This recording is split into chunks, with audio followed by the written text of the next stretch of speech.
So in anticipation for today's panel, I found myself looking at documents from the first COP in 1995 in Berlin. And perhaps utterly unsurprisingly, one of the primary outcomes from this gathering was that countries recognized they were unable to meet their commitments alone. And so they had to do things jointly. Essentially, they were agreeing that partnerships were key to making even the slightest progress. So it seems we know what we need to do in order to actually move the needle forward, but as His Excellency Abdullah Luta identified earlier today, we still have quite a long way to go.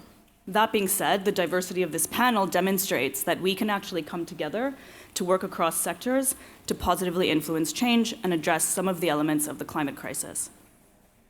So to start, I will turn to His Excellency Dr. Tariq Al-Gurg and to ask you, your Global Council on SDG 4 has had remarkable impact to date, global impact, really global impact. And your framework of global education transformation was endorsed by global education mechanisms, various NGOs, and a number of international governments. Can you tell us about the paper that your council wrote and launched on learning and skills for life, work, and sustainable development, and how this tool has helped such a diversity of countries? Well, thank you, Valiani. Same time last year, at the Government Summit, we unveiled and launched the framework for transforming education. Let's not forget that last year, we hosted the Rewired Summit, the first ever global open discussion summit. We had thousands of people attending, and we did it deliberately just to get all the players in and all the partners. The problem with the education sector is we talk to each other, meet with each other, but we don't have a shared agenda. We don't work together to align our strategies. And for us to see how the education sector, and if we're talking about climate here, how disconnected and siloed it is, while education can play the key role in solving all the global issues. All the 16 goals of the SDG, due all respect to all the other SDGs, I think if we boost up our education systems, if we change the education systems, a system that has been designed for a different human being, not for our generation, not for our era. At that time, we're talking about human beings between the second and the third industrial revolutions, farmers, fishermen, industrial workers. It helped them. It made us today. It made the world as it is today. But I don't think the systems of yesterday, 120 years old, can solve today's issues and the future issues. And I think COVID showed us all that the education system in the world is broken. And while that was happening, we already designed on to host the Rewired Summit, and we had to take advantage of that partnership. So going back to the framework is a collective thinking of Dubai Cares, 5 years in the making. We're 15 years young, and out of all the experience we have, 60 countries, 250 plus programs into these countries. Each program had a thematic research, in-country research. We said, why can't we design something that is so current, that takes care of our needs of today for all the countries, not only developing countries, and it can work as a guiding framework to any country in the world, whether it's the first one at the HDI or the last one at the HDI, to customize what that government wants based on their vision that they want to reach in 20, 30 years, work backwards and instill whatever we need to instill into the youth of today, into the children of today, into schools, so we can reach our targets and have that human in the future who can solve these issues. We will not be able to solve our issues in climate, if we're going to talk about climate. It is the young generation of today who we have to instill in them the tools that they need to do, but they will not also solve it. It's the children of today who will be the youth of tomorrow, who will be the adults of after tomorrow. They will be able to do it. So the framework is a whole of society ecosystem approach, And it's a cross-sectoral approach across all platforms, all SDGs, all ministries together to put the right education systems in every single country to transform education, and that's how we can solve the issues around the world. At least that's our philosophy and the UN Secretary General's with the Transforming Education Summit. Thank you, Your Excellency. That point about a shared agenda and a new system is one I think we've seen repeatedly over the course of this evening. And it leads nicely into some of the work that you're doing, Your Excellency Mheiri, both as Executive Vice President of Strategy and Government Communications at DIWA and as Vice Chair of the Global Council on SDG 17. I know that partnerships and policy cohesion are dear to both of our hearts and things that we believe are important in order to actually have impactful change across different regions and across the world. So I ask you, what role do partnerships play and what role does policy cohesion play in your work at the Global Council of SDG 17, but from your perspective more broadly on addressing climate change, not just in the UAE, but even across different levels of government within a country? Thank you very much, Aisha, for this question. I believe climate change is very important, especially that we've been seeing the adverse effects of climate change on billions of lives, on education, on eradicating, on basically eroding decades of developments in the healthcare sector and education and across different economic sectors as well. What I'm trying to say here is that when it comes to climate change, we have to make critical decisions and avoid costly trade-offs using a whole of government and a whole of society approach, as Tariq just mentioned. And why? Because we're no longer talking about a climate change mitigation or climate change adaptation. We have surpassed that era, I believe, and we're talking about now the loss and damage caused by all of these adverse climate change effects that we're seeing happening around us.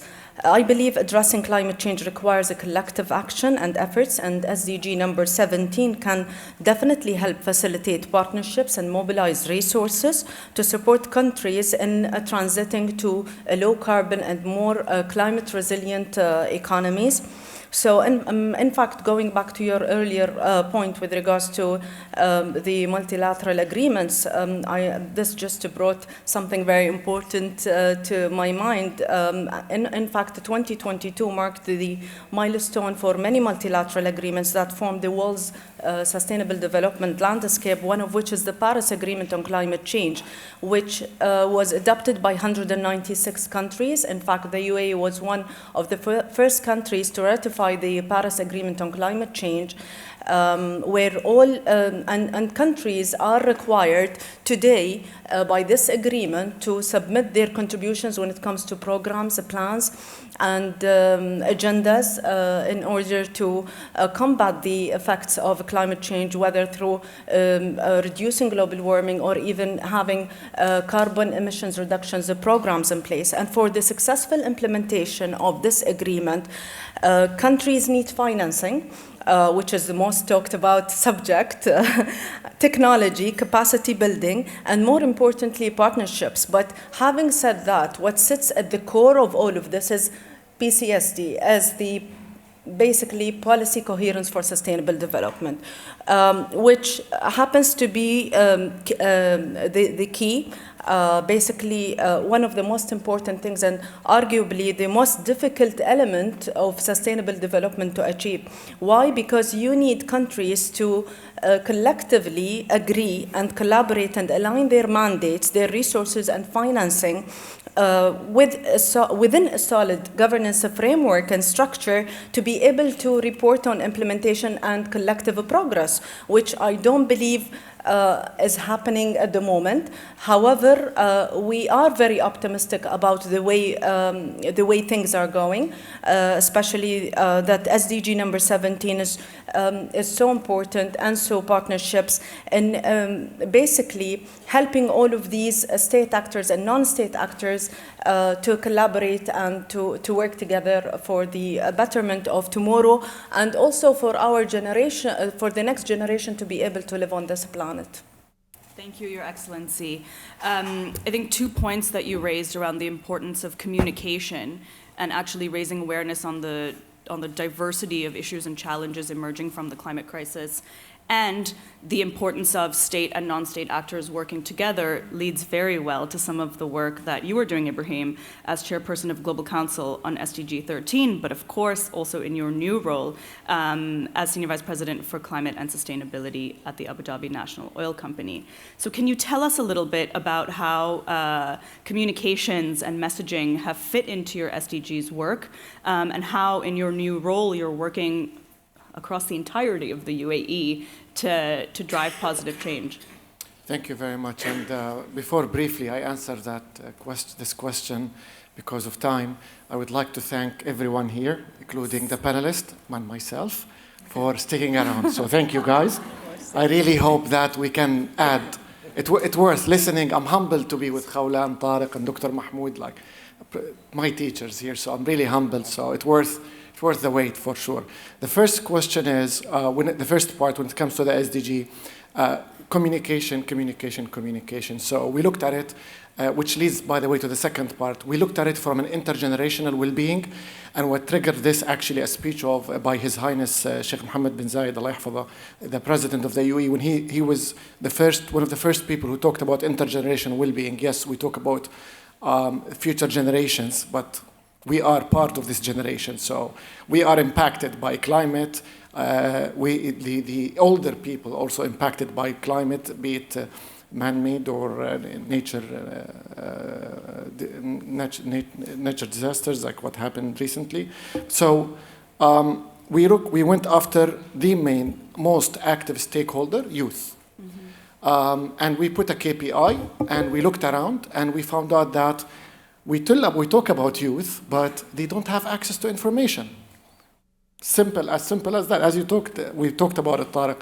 So we decided to go after an open source climate action and climate education for the young people in the region. We worked very close with the Arab Youth Center, with the Arab League. We created the platform. We talked to the council members. They supported. We talked to academic institutions, and we provided them in a bilingual narrative. What is climate change? How you can make a difference, as well as with a look at how you can benefit from a green economy. So that's the first part. The communication was not just talking, but creating opportunities. The second part, when we did that, I found the inclusivity. So we need to be inclusive. And of course, with my new role now, the whole world is talking about investing more or being realistic. I believe that one of the things that we missed as a climate change practitioners, that we missed talking to each other and having everyone around the table. With my new role, I am part of that table. I present even different stakeholders, but the inclusive approach ensured that we tackle socioeconomic, and this is one of the reasons I love Sustainable Development Goals. My role, I'm a Chief Sustainability Officer. I'm not a Chief Climate Officer. Climate is part of sustainability. We need to look at education. We need to look at creating jobs. So having inclusive, this is what I look at, inclusive discussion. This is what my new role helped me to do that across the UAE actually and outside the UAE. Having everyone to the discussion, investing in the intergenerational well-being to ensure we have a sustainable business, a sustainable lifestyle for us and for the nations to come. Thank you. Thank you, Ibrahim. Your point about the socioeconomic gaps, meaning that some of the solutions that we may come up with might not be able to be equitably implemented across different jurisdictions, and the importance of investing, connects well to your work, Dr. Mohieldin, as chairperson of the Global Council on SDG 1 for no poverty. You've also linked your work of the Council with climate finance work. And of course, in your various roles, this is your area of expertise. Are you able to share 3 findings with us from the report that you launched on a transition approach to poverty reduction and climate finance? But also, I'm wondering, is there some kind of thread or some kind of policy guidance we can pull from this report that will actually help us to move this needle forward to, if not fully and perfectly meeting the 2030 agenda, but perhaps inching our way forward a little bit towards some measure of success? Right. It's great to be part of this very distinguished panelists, and it's great as well to come at the end of this cycle of it. And on the 3 findings, I have 3 versions of it. We have a long version, a book, Business, Government, and SDGs, that can take some time.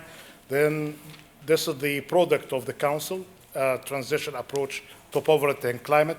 You'll be very happy to see it, Dr. Tariq, because it's based on the system approach, the holistic approach on how to deal with climate and poverty. And then we have the few seconds piece and the findings. And my wife and daughter always tell me that men, and me in particular, are colorblind. So can I get your assistance, please? Is this more Mahmoud, red? she's also colorblind. Is this more red or green? Just at a glance. Is it more red than green, this? It's red. Okay. Yeah. And this is another eye test. Is it more red or green? You reminded me of my eye doctor. It's, yeah. Either way right. you see it. Yeah, so exactly. this is basically a very simple summary prepared by my good colleague here, Anna, by a smart cut and paste, really, from the work by Jeff Sachs and his colleagues in the SDSN. And as you know, they have this simple traffic lights. Red, you are completely off track. You are not going to be achieving the 2030 agenda. The yellow, we got slightly off track. Green, if you are lucky, and we're not really lucky, either across the regions or across countries. So we are really off track, and we're more than halfway toward the 2030 agenda. I very much remember the first day that we met here back in 2016 on the SDG Council on Poverty, say, well, the success or failure on this one, SDG 1, and SDG 10 on equality are going to be very much dependent on the progress on the rest of the goals, the human capital ones, including education and health, the progress that we are going to be doing in infrastructure, the success or failure in partnerships. And it seems that we are not doing that. Even advanced economies, not just the low-income countries, the sub-Saharan African countries, you'll see more red than green, definitely. But even the advanced economies, the Nordic countries, with few exceptions on the SDG, they are not on track to achieve that. That needs this kind of system approach. How to deal with that? Esther Duflo, the very well-known Nobel Prize economist, and I know that she's invited to this government summit.